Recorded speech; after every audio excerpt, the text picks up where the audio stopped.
Hello friends, today's we learn formulas for exercise 1.2. या अगोदर आपण एक बेसिक लेक्चर घेतले, त्यामध्ये याचे प्रूफ बघितलेत. हे फॉर्म्युले काय येतात ते त्याचे प्रूफ बघितलेत आणि एक थेरम बघितला इनवर्स फंक्शनचा.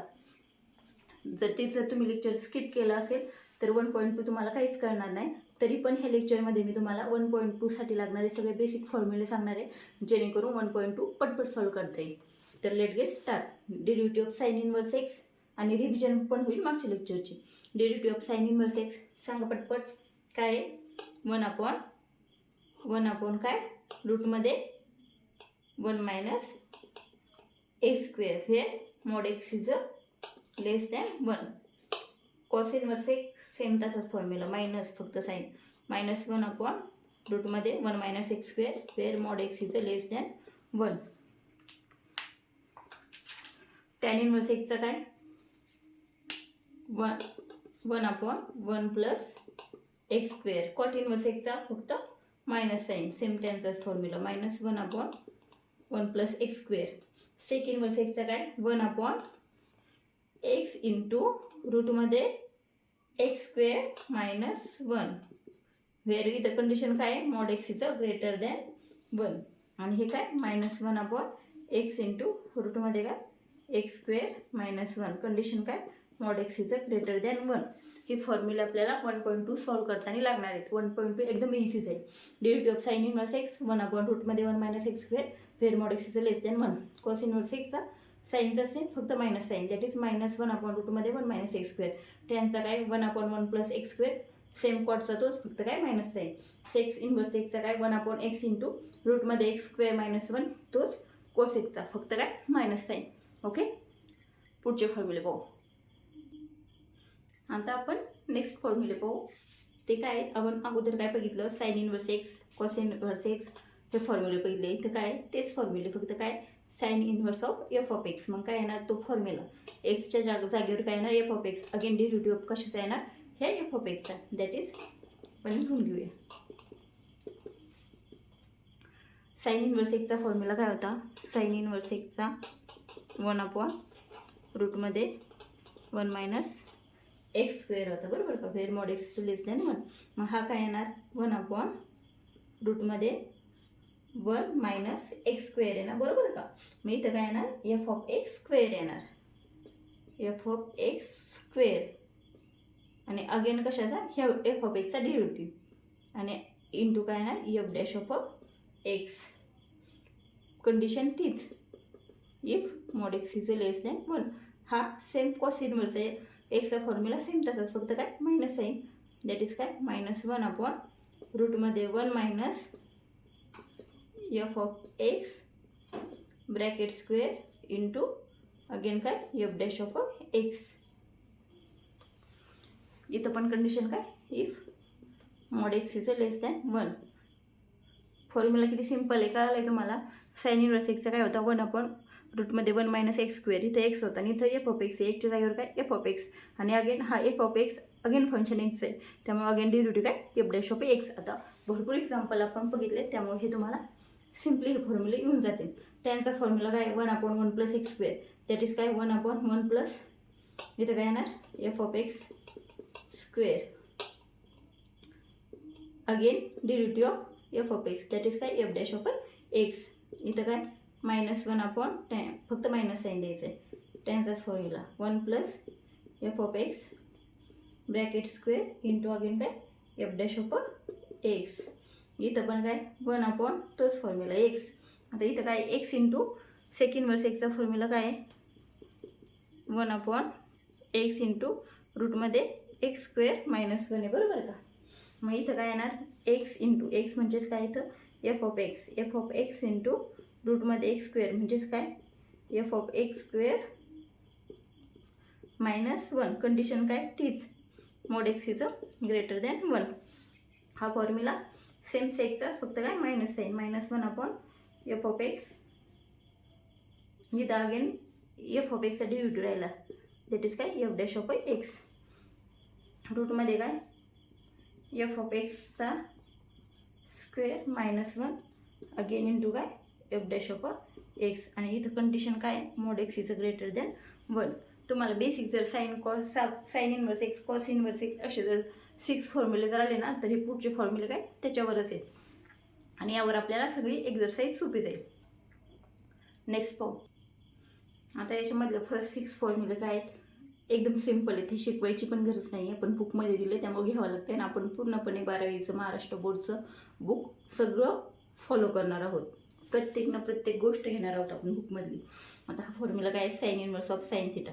साइन इनवर्स आणि साइन म्हणजे काय असतं, साइन इनवर्स म्हणजे काय असतं, दॅट इज काय असतं 1/साइन आणि इंटू काय आहे साइन. हे दोन्ही जाणार, काय येणार इथं जो थिटा असतो ना तोच राहणार, फक्त काय येणार फक्त थिटा. मग किती सिंपल फॉर्म्युला, याच्यामध्ये काही लक्षात ठेवण्याची गरज आहे का नाही, पण याचा पुढे आपल्याला उपयोग होणार आहे, त्यामुळे हे एकदा आठवण करून शिकवणं किंवा तुम्हाला एकदा सांगणं गरजेचं आहे. Sine inverse of sine theta equal to काय theta. Cos inverse of cos theta equal to काय थिटा. कॉस इनवर्स कॉस राहणार, फक्त काय राहणार थिटा. मग आता समजा इथं साइन इनवर्स ऑफ साइन π/2 असेल तर काय येणार, साइन इनवर्स साइन जाणार, काय येणार आन्सर π/2 थिटा. ओके, कळलं. हे सगळे सेम फॉर्म्युले. Cosec inverse of cosec theta equal to theta, हे एकदम बेसिक फॉर्म्युले, ती काही शिकवायची गरज नाही. सिम्पली तसंच यालाच आपण कसं लिहू शकतो, sine inverse of sine x थिटाच्या जागेवर जर एक्स असेल तर काय येणार x. Cos inverse of cos x असेल तर काय येणार x. Tan inverse of tan x असेल तर काय येणार, टॅन इनवर्स टॅन जाणार, काय येणार एक्स. सेम तसंच बाकीचं पण. Cot inverse of cot x असेल तर काय येणार, कॉट इनवर्स जाणार, काय येणार x. Sec inverse of sec x असेल तर काय सेम तसंच, काय राहणार x. Cosec inverse of cosec x जर असेल तर काय एक्सच आहे की नाही. सिंपल फॉर्म्युले आहे. आता यानंतरचे नेक्स्ट फॉर्म्युले पाहू. आता हे नेक्स्ट फॉर्म्युले पाहू. हे मी तुम्हाला डायरेक्ट बुकमधून पण सांगू शकत होते, पण एकदा शिकवते. काय बेसिक फॉर्म्युले, sine inverse of cos theta आपल्याला माहिती आहे. साइन इनवर्स आणि कॉसला जर साईनमध्ये कन्वर्ट करायचं असलं तर काय करावं लागतो, π/2 मधनं थिटा मायनस करावं लागतं. दॅट इज काय साइन इनवर्स ऑफ काय इथं साइन π/2 मायनस थिटा. इथं स्क्वेअर ब्रॅकेट टाकावं लागेल. दॅट इज काय येणार, साइन साइन जाणार, काय येणार π/2 मायनस थिटा. सेम सगळे फॉर्म्युले तसेच. Sine inverse of cos theta, cos inverse of sine theta, tan inverse of cot theta, cot inverse of tan theta, sec inverse of cosec theta आणि cosec inverse of sec theta. सगळे फॉर्म्युले कसे तसेच येणार. Solve करू वाटलंच तर. Cos inverse of साईनला कसं लिहू शकतो आपण, cos again π/2 minus theta. That is काय येणार π/2 मायनस थिटा. सेम तसंच tan inverse of cot theta कसं येणार टॅन. कॉटला जर टॅनमध्ये कन्वर्ट करायचं असेल तर काय करावं लागतं, π/2 मायनस थिटा, कोणत्या पण अँगलला. आणि याचा आपल्याला पुढे एक्झाम्पलमध्ये यूज होणार आहे, त्यामुळं बुकमध्ये पण हे फॉर्म्युले आपल्याला सांगितले. मग त्यावेळेस वाटतं हे कुठून कसं काय आलं, त्यामुळं इथं लक्ष द्यायचं.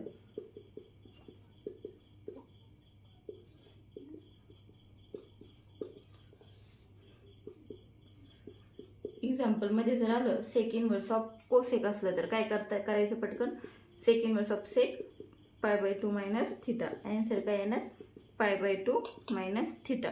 आणि 1.2 साठी त्यातला पहिला वगैरे क्वेश्चन असेल बेसिक, पण पुढच्या क्वेश्चनसाठी हे सगळं बेसिक आहे, हे तुम्हाला आलंच पाहिजे फॉर्म्युले. मॅथ इतका अवघड नाही आहे. मॅथमध्ये फक्त काय पाहिजे, फॉर्म्युले पाठ पाहिजे.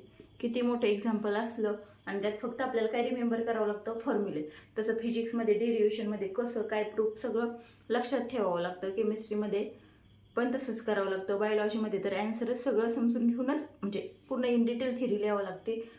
तसं आहे का काही मॅथमध्ये, फक्त फॉर्म्युले लक्षात ठेवायचे आणि स्टेप बाय स्टेप सॉल्व करत जायचे. किती इझी आहे मॅथ. फक्त फॉर्म्युले जर येत नसेल ना तर कुठून काय आलं काहीच कळत नाही. त्यामुळं म्हणतात ना गणिताच्या बागेमध्ये चालायला कशाची, सूत्रांची बॅटरी हवी असते. That is okay. आता नेक्स्ट फॉर्म्युले पाहू. असं जर दिसलं साइन इनवर्स ऑफ कॉस जर दिसलं, sine inverse of cos theta, लगेच काय करायचं आहे त्याला कन्वर्ट करायचं आहे. Sine inverse of sine π/2 minus theta. Answer काय साइन इनवर्स साइन जाणार, काय येणार π/2 मायनस थिटा. हे सगळ्या सिकच्या सिक फॉर्म्युल्याला सेम. नेक्स्ट पाहू. आता नेक्स्ट फॉर्म्युला आहे काय, sine inverse x cos inverse x. याला आपण कसं लिहू शकतो, इन कधी कधी काय करावं लागतं, खूप मोठं एक्झाम्पलचं जर आन्सर असलं ना तर, आणि जर आपल्याला एक्झाम्पलमध्ये साईनच्या ऐवजी जर साईन इन्व्हर्स एक्स असेल आणि ते जर कोसेक इन्व्हर्सची गरज असेल तर त्यावेळेस अशा ॲडजस्टमेंट उपयोगीच्या ठरतात, म्हणून हे फॉर्म्युले. आता साईन काय असतं, साईन इन्व्हर्स म्हणजेच काय असतं तर आपल्याला माहिती आहे 1 काय असतं, कोसेक असतं, बरोबर का. मग आपण याला कसं लिहू शकतो, साईन इन्व्हर्स एक्सला कोसेक इन्व्हर्स ऑफ 1/x लिहू शकतो का, तर लिहू शकतो. दॅट इज ही फॉर्म्युलेची ॲडजस्टमेंट आपल्याला करावं लागणार आहे. फक्त एक जरी लक्षात असलं ना तुम्हाला, हा जर सिक्वेन्स माहीत असला ना, sine cos tan cot sec cosec simple आहे. साईनचं काय कोसेक इन्व्हर्स, तसंच कॉसचं काय येणार सेक इन्व्हर्स, टॅनचं काय कॉट इन्व्हर्सचं काय टॅन 1/x, सेकचं काय 1/cos अगेन आणि कोसेकचं काय 1/sin. किती सोपं आहे. तर कॉसचं काय येणार सेक इन्व्हर्स ऑफ 1/x. इथं काय असं चालायचं आहे, साईनचं कोसेक, कॉसचं सेक, टॅनचं कॉट आणि अगेन कॉटचं टॅन, सेकचं कॉस आणि कोसेकचं साईन. हा क्रम कधी पण असाच लिहायचा आहे, सोपं जातं. यात काही लक्षात ठेवायला काही असं वेगळं काही नाही आहे, पण तरी पण सांगते. साईन माहिती आहे तुम्हाला, साईन काय असतं 1/कोसेक असतं, कॉस काय असतं 1/सेक असतं. दॅट इज तेच लिहिलं आहे आपण, 1/सेकलाच कसं लिहिलं आहे सेक इन्व्हर्स, आणि हे एक्सचं काय झालं आहे 1/x. कळलं. टॅनला कसं लिहितो आपण, टॅन काय असतं 1/कॉट असतं, तेच लिहिलं आहे cot inverse 1/x. Again cot inverse काय असतो टॅन इन्व्हर्स 1/x. ही आपल्याला पुढे ॲडजस्टमेंट लागणार आहे एक्झाम, म्हणजे आपण जे क्वेश्चन पाहणार आहोत त्यामुळे हे फॉर्म्युले अगोदर शिकवते. सेक इन्व्हर्स काय असणार आहे कॉस इन्व्हर्स ऑफ 1/x. सेक काय असतो सेक एक्स असतो 1/कॉस एक असतो, बरोबर का. तर हा एक्स ॲज इट इज ठेवला. मग हे सेकला आपण कसं लिहितो 1/कॉस, दॅट इज काय येतं कॉस इन्व्हर्स. कोसेक इन्व्हर्स कसं असणार आहे साईन इन्व्हर्स 1/x. कळाले फॉर्म्युले. आणि काय करायचं माहिती काय, एक्झरसाइज 1.1 झाली, त्यानंतर काय बेसिक थेरी असेल ती नोटबुकमध्ये लिहून घेतली. त्यानंतर पुढच्या पेजेसवर 1-2-4 पेजेस भरून फॉर्म्युलेज लिहायचे. जोपर्यंत आपण एक्झाम्पल सोडवतोय ना, नाही लक्षात राहू द्या फॉर्म्युला, तोपर्यंत पान पलटून फॉर्म्युले पाहिजेत. आणि हे सोडवत त्याची जर प्रॅक्टिस केली आपण, पूर्ण एक्झरसाइज जर केली तर फॉर्म्युले आपोआप पाठ होऊन जातात. त्याची काही वेगळं पाठ करायची गरज पडत नाही. फक्त वहीमध्ये ते असे सेपरेट न लिहिता एकदा फॉर्म्युले सुरू झाले का 1-2-3 पेज भरून फॉर्म्युलेस लिहायचे. ते लिहिताना पण 2-3 पेनचा वापर करायचा आहे. सपोज आता आपण अगोदरचे फॉर्म्युले बघितले ते एका पेनने, बाकीचे दुसऱ्या एका पेनने, किंवा एका पेनने लिहिले तरी त्याचं टॉपिक म्हणजे जिथून सुरू होतोय तिथे एखादं स्टार दुसऱ्या पेनचं करायचं आहे. म्हणजे एकदम सुटसुटीत पण वाटतं आणि लक्षात ठेवायला पण इझी वाटतं, असं काही गोंधळ होत नाही. आमच्या 12च्या मॅडम आम्हाला असं लिहायला शिकवायच्या. याचा खूप उपयोग होईल, तुम्ही पण करून पहा. तुम्हाला वाटेल ह्या मॅडम काय काय सांगतात, पण करून पहा तुम्ही. वेगवेगळे कलरचे पेन यूज करून पहा फॉर्म्युले थेरी लिहिताना. आता पुढचे फॉर्म्युले आहेत sine inverse x plus cos inverse x. आपल्याला माहिती आहे sine square theta plus cos square theta काय असतो 1 असतो. त्याचप्रमाणे ह्या आयडेंटिटीज आहेत sine inverse x plus cos inverse x, यांचं काय असतं π/2. तिन्ही पण आयडेंटिटी सेम आहे. सोपं लक्षात कशावरनं ठेवायचं आहे, sine square theta plus cos square theta equal to 1. ह्या ज्या सगळ्या आयडेंटिटी आहेत ना, tan square plus cot square, sec square plus cosec square, इथं फक्त काय इन्व्हर्स आणि इक्वल टू काय π/2. ओके. सेक प्लस कोसेक असतं, टॅन प्लस कॉट असतं, साईन प्लस कॉस असतं. हे तर बेसिक तुम्हाला माहीत असणार. इक्वल टू काय π/2. सोपं आहे. आता हे 2 फॉर्म्युले आहेत ना, हे जास्त तुम्हाला लक्षात ठेवावं लागतील. तर tan inverse x plus tan inverse वायचा अगोदर आपण पाहू. टॅन इन्व्हर्स दोन्हीचा बाहेर ॲज इट इज, ब्रॅकेटमध्ये काय x plus y upon 1 - xy. हा कशात झाला प्लसचा फॉर्म्युला. प्लसमध्ये काय वरती एक प्लस आहे, खाली मायनस. तसेच जर दोन्हीच्यामध्ये जर मायनस असेल तर काय tan inverse as it is. इथं काय एक्स मायनस वाय आणि अपॉनला काय 1 + xy. कळालं. हे तुम्हाला नंतर एक्सरसाइजमध्ये प्रूफ वगैरे पण असेल, पण हे फॉर्म्युले आपल्याला आले पाहिजेत एक्झाम्पल सॉल्व करताना. मी खूप वेळा सांगते, इम्पॉर्टंट आहेत. नेक्स्ट पाहू.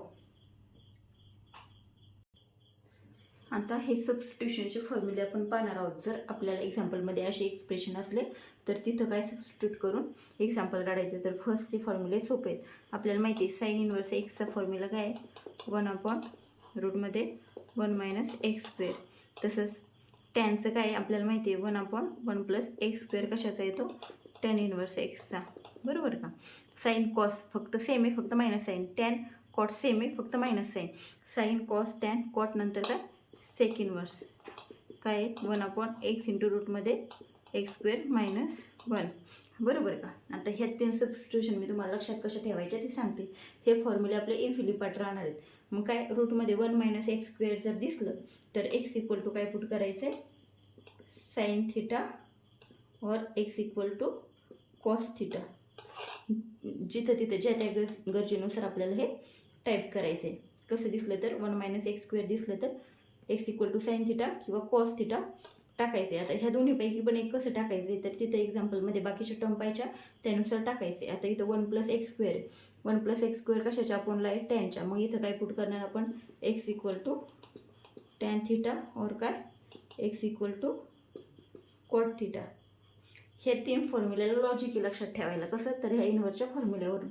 आता इथं काय x = इथं काय x² - 1 कोणत्या फॉर्म्युला तर इन्व्हर्सच्या. मग इथं काय पुट करणार आपण, सेक थिटा और x = कोसेक थिटा. हे 3 फॉर्म्युले कळले. जर रूटमध्ये 1 - x² असलं तर आपणला 1 - x²चा फॉर्म्युला कोणता आहे लक्षात आणायचा, साईन इन्व्हर्स एक्स आणि कॉस इन्व्हर्स एक्सचा. मग तिथं काय सबस्टिट्यूशन येणार, x = साईन थिटा और कॉस थिटा. सेम आपणला 1 + x² कशाच्या आहे लक्षात आणायचे, रूटमध्ये पण कशाचे असतं, 1 + x² टॅनच्या. मग इथं सबस्टिट्यूशन काय, टॅन किंवा कॉट. आपणला x² - 1 कशाचे असतं लक्षात आणायचे, तर कशाचे असतात, सेक इन्व्हर्स आणि कॉस इन्व्हर्स. मग इथं सबस्टिट्यूशन काय, x = सेक और x = कोसेक. आता ज्यावेळेस a + x, a - x और a - x आपण a + x जर असेल रूटमध्ये तर त्यावेळेसचे हे सबस्टिट्यूशन हे लक्षात ठेवा. मला जर काय आयडिया आले तर मी पुन्हा तुम्हाला ते सांगेल. तर इथं काय सबस्टिट्यूशन आहे, x = a × cos 2 थिटा. इथं जर a असलं तर x = काय, अगोदर a लिहायचं आहे आणि पुढं काय करायचं आहे, cos 2 थिटा. और काय सबस्टिट्यूशन करायची, अजून काय करू शकतो आपण, और x = a cos theta. Okay, ही पण काय असेल अवघड नाही. x = a cos थिटा और x = a cos थिटा और x = a cos 2 theta. a as it is, x = काय, इथं a दिसतोय म्हणून काय लिहायचं आहे, a लिहायचं आहे, x = a आणि पुढं काय लिहायचं आहे, cos 2 थिटा और x = a. इथं पण तसंच आणि इथं cos थिटा, एकदा cos 2 थिटा एकदा cos थिटा. ह्या सबस्टिट्यूशनपैकी एक सबस्टिट्यूशन आपल्याला करायची जर असे एक्झाम्पलमध्ये असेल तर. आता जर 1 + x आणि 1 - x जर असेल रूटमध्ये आणि तेच जर इथं रूटमध्ये 1 - x आपण 1 + x, याच्या उलट हे, याच्या उलट हे. मग अशा वेळेस काय येणार, x = काय सबस्टिट्यूशन करायची, इथं पण फक्त x जर असेल तर फक्त a नाही लिहायचा. सेम x = cos 2 थिटा और x = काय, cos थिटा.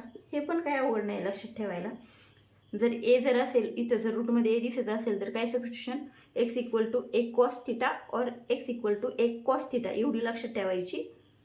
त्याच्यावरनं ही लक्षात ठेवायला सोपी आहे. जर x जर असेल आणि a नसेल, 1 + x आपण 1 - x जर असेल रूटमध्ये, किंवा रूटमध्ये 1 - x आपण 1 + x असेल तर काय, x = cos 2 थिटा और x = cos थिटा. जिथं तिथं ज्या त्या एक्झाम्पलच्या गरजेनुसार पुट करायचं ह्या दोन्हीपैकी. x = cos 2 थिटा और x = cos थिटा. आता अगेन काय, अगेन रूटमध्ये काय आहे, a + x² आपण a - x² और रूटमध्ये a - x² आपण a + x². याच्या उलट इथंच आहे. तर अशा वेळेस काय, a दिसतोय म्हणजे a तर असणारच. मग अशा वेळेस काय पुट करायची, इथं x² दिसतोय ना आपल्याला, मग x² = काय पुट करायचं आहे, a × cos 2 थिटा और x² काय येणार, a × cos थिटा.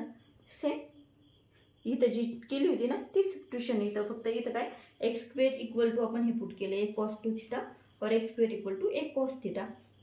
कळलं आहे. सबस्टिट्यूशन पण लक्षात ठेवायला इझी.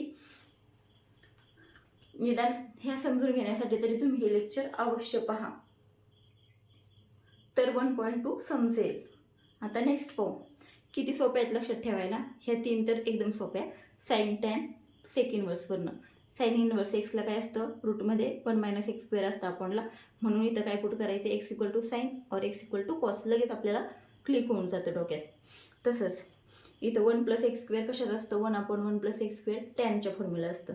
तेच कशाचे असतं, कॉटच्या, फक्त मायनस साईन. इथं सबस्टिट्यूशन काय ना, टॅन किंवा कॉट.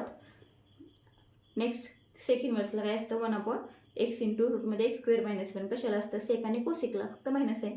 मग इथं एक्स इक्वल टू काय ना substitution, x equal to sec theta और x equal to cosec theta. Again लक्ष द्यायचे, a+x आणि a-x और a-x आपण a+x जर रूटमध्ये असेल तर अशा वेळेस काय करायचं, सबस्टिट्यूशन एक्स इक्वल टू इथं ए म्हणून अगोदर ए इंटू कॉस 2 थिटा और दुसरी x equal to a cos theta. Again इथं 1 + x वरच्यासारखंच आहे, फक्त इथं ए नाही. मग अशा वेळी काय येणार, ए नाही वरचीच, आणि x² पण ही वरचीच. कळलं. 6 तर तुम्हाला जर समजून घेऊन रीड केलं तरी नुसतं लक्षात राहण्यासारखे आहे, तिथं काय पाठ करण्याची गरज नसते. नेक्स्ट पाहू. ह्या किती 6 सबस्टिट्यूशन लक्षात ठेवायच्यात. आणि आता बाकीच्या आपण पाहू. आता ह्या बाकीच्या सबस्टिट्यूशन आहेत, ह्या पण कशा लक्षात ठेवायचे हे तुम्हाला सांगते मी. इथं काय 7 नंबरची 2x/1 + x², अपॉनला 1 + x² दिसलं तर काय, टॅन. मग इथं काय येणार, x equal to tan theta substitution. इथं पण 1 + x² दिसतंय अपॉनला, मग काय x equal to tan theta. एकदम इझी आहे, फक्त कॉन्सन्ट्रेट करायचे कुठं कोणती टर्म आहे. इथं अपॉनला 1 + x² substitution x equal to tan theta. इथं अपॉनला 1 + x² substitution x equal to tan theta. आता फक्त ह्या दोन वेगळ्या आहेत. तर इथं काय x equal to sine theta आणि इथं x equal to cos theta. आता आपल्याला ते पण माहिती आहे, फॉर्म्युला आहे माझ्या ॲक्च्युली लक्षात नाही, साईन क्यूब थिटाच असे वाटतं, 3 sin θ - 4 sin क्यूब थिटा असंच काहीतरी वाटतं. तर त्या फॉर्म्युल्यानुसार इथं काय येणार, हेच असं जर दिसलं. ओके थांबा, हे पण कसं आलं ते तुम्हाला सांगते मी. sin² θ + cos² θ = 1. आता इथं काय sin² θ इक्वल टू काय 1 - cos² θ आणि sin θ रूटमध्ये येणार 1 - 2. इथं जर आपण एक्स जर पुट केला तर एक्स इक्वल टू 1 - ॲक्च्युली राहू द्या ते. आता पहिले आपण 6 सबस्टिट्यूशन बघितलेले आहेत, त्या कोणकोणत्या आहेत हे आपल्या लक्षात आलेलंच आहे, बरोबर का. त्या सोडून जर अशा आडव्या फॉर्ममध्ये जर असल्या 3x - 4x³ और 1 - 2x² जर असलं 1 - 2x², 3 - 4 असं लक्षात ठेवायचे, 3 - 4. तर त्यावेळेस काय सबस्टिट्यूशन करायची, साईन. आणि 4 - 3 और 2 - 1 जर असेल, पायता क्रम लक्षात घ्या. हे पण कसं लक्षात ठेवायचे मी सांगते. 3 - 4 और 1 - 2 असं जर असेल तर काय सबस्टिट्यूट करायचे, x equal to sine theta. आणि 4 - 3 और 2 - 1 जर असेल तर तिथं काय करायचं, x equal to cos theta. हे फॉर्म्युले तर माहीतच आहे, पण हे पाठ करणं इतकं सोपं नाही. हे ट्रिकनी लक्षात ठेवले तर त्यापेक्षा जास्त सोपे जाते. Again 3x - x³ upon 1 - 3x², अपॉनला काय 1 - 3x². हे दोन सोडून हे आपण नंतरचे जे फॉर्म्युले पहिले आहेत का, इथं सगळीकडे काय सबस्टिट्यूशन आहे, टॅन थिटा. आणि अगोदरचे 6 फॉर्म्युले ते तर तुमच्या लक्षात आलेच असते, आणि ते सगळे रूटमध्ये होते. मग ते सोडून बाकीचे हे जर दोन्ही सोडले तर बाकीकडे काय substitution, x equal to tan theta. किती सोपं आहे. आणि इथं पण आता तुम्ही म्हणता इथं कसं टॅन थिटा आहे, इथं कसं टॅन थिटा, इथं 1 + x²चाच फॉर्म्युला आहे, 1 + x²चा. फक्त एकच्या जागेवर काय f(x) आहे, इथं f(x) आहे, त्यामुळे इथं पण सबस्टिट्यूशन टॅन थिटा आहे. ही आपल्याला लगेच लक्षात राहते. आणि बहुतेक हा tan 3 θ चा फॉर्म्युला आहे, म्हणजे कन्फर्म नाही आहे. आणि इथे 3x - x³ अपॉन 1 - 3x², इथं एक सबस्टिट्यूशन काय tan θ. आता मी मला जेवढं माहिती आहे त्यानुसार हे कसं लक्षात ठेवायचं ते सांगितलं. तुम्हाला जर आवडलं असेल तर नक्कीच लाईक करा, आणि माझा कंटेंट जर आवडत असेल, मी शिकवलेलं समजत असेल तरच चॅनलला सबस्क्राईब करा. थँक्यू. तर हे आहेत सगळे फॉर्म्युले कशासाठी, 1.2 सॉल्व करण्यासाठी. जर एवढे फॉर्म्युले जर आपल्याला येत असतील तर 1.2 एकदम सोपी जाणार एक्झरसाइज. थँक्यू.